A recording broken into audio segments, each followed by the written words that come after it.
কেন নিজেকে ৪-৫ বার নোবেল পাওয়ার যোগ্য মনে করেন ট্রাম্প? মার্কিন প্রেসিডেন্ট ডোনাল্ড ট্রাম্প আবারও আলোচনার কেন্দ্রে উঠে এসেছেন তার একটি বিতর্কিত দাবির মাধ্যমে। সম্প্রতি এক বক্তব্যে ট্রাম্প দাবি করেছেন তিনি অন্তত ৪ থেকে ৫ বার নোবেলের শান্তি পুরস্কার পাওয়ার যোগ্য, কিন্তু রাজনৈতিক পক্ষপাতিত্বের কারণে তাকে এই সম্মান দেওয়া হচ্ছে না। ট্রাম্প বলেন তিনি একজন লিবারেল নন বলেই আন্তর্জাতিক মহল তাকে উপেক্ষা করছে।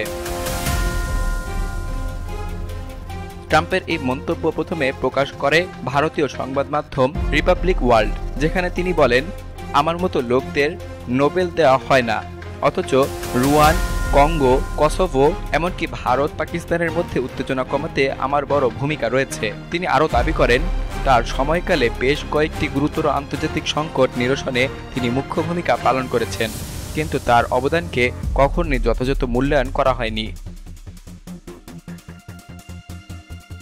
ট্রাম্পের এই বক্তব্যের কিছুক্ষণ আগেই পাকিস্তান সরকার একটি বিস্ময়কর ঘোষণা দেয়।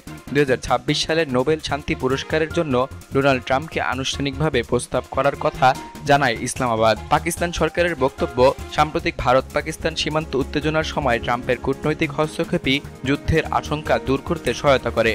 পাকিস্তান সরকারের পক্ষ থেকে এক্স অর্থাৎ টুইটারে জানানো হয় ট্রাম্পের নেতৃত্ব এবং কূটনৈতিক হস্তক্ষেপ না থাকলে ভারত পাকিস্তান সংঘাত বড় যুদ্ধে রূপ নিত। শান্তির পক্ষে তার ভূমিকা অনস্বীকার্য।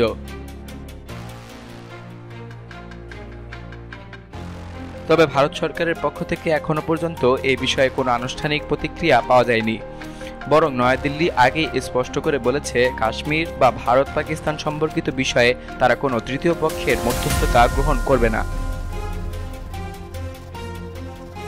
ট্রাম্পের সময়কালীন প্রশাসন বেশ কয়েকটি উল্লেখযোগ্য কূটনৈতিক চুক্তিতে মধ্যস্থতাকারীর ভূমিকা পালন করে, যার মধ্যে অন্যতম আব্রাহাম অ্যাকর্ড। এই চুক্তির মাধ্যমে ইসরায়েল এবং সংযুক্ত আরব আমিরাত, বাহরাইন, সুদান এবং মরক্কোর মধ্যে কূটনৈতিক সম্পর্ক স্থাপিত হয়। ট্রাম্প প্রশাসন দাবি করে এই চুক্তির মাধ্যমে মধ্যপ্রাচ্যে দীর্ঘস্থায়ী শান্তির একটি ভিত্তি স্থাপিত হয়েছে, যদিও সমালোচকরা একে ভূ রাজনৈতিক স্বার্থে গঠিত সাময়িক জোট বলে অবহিত করেছেন।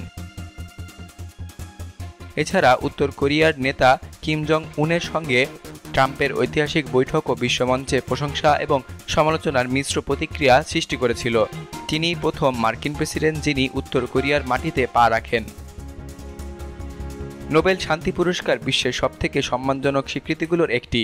প্রতিবছর নরওয়েজিয়ান নোবেল কমিটি বিশ্বের বিভিন্ন দেশের ব্যক্তিত্ব এবং সংস্থাকে মনোনয়ন এবং যাচাই বাছাইয়ের পর বিজয়ীর নাম ঘোষণা করে।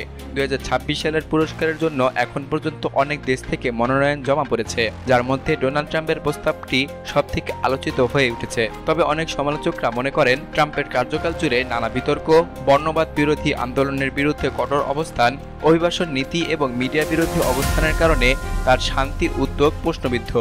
ট্রাম্পের দাবি রাজনৈতিক পরিসরে একটি বড় প্রশ্ন তোলে, যা হচ্ছে নোবেল পুরস্কার কি নিরপেক্ষভাবে দেওয়া হয় নাকি সেখানে রাজনৈতিক পক্ষপাত কাজ করে। এর আগেও তিনি অভিযোগ করেছিলেন বারাক ওবামা প্রেসিডেন্ট হিসেবে দায়িত্ব নেয়ার অল্প সময় পরই নোবেল পেয়েছিলেন, অথচ তিনি বেশ বাস্তবধর্মী কূটনৈতিক উদ্যোগ গ্রহণ করেও উপেক্ষিত থেকে গেছেন।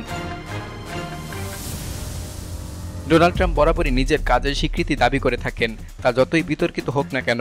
তার এই দাবিও বিশ্বজুড়ে আলোচনার জন্ম নিয়েছে। শেষ পর্যন্ত ২০২৬ সালের নোবেল শান্তি পুরস্কার কার হাতে ওঠে সেটি দেখার বিষয়। তবে এই ঘটনা আরও একবার প্রমাণ করল আন্তর্জাতিক কূটনীতি আর পুরস্কারের রাজনীতি আজকাল আগের থেকে অনেক বেশি জটিল এবং বিতর্কিত হয়ে উঠেছে।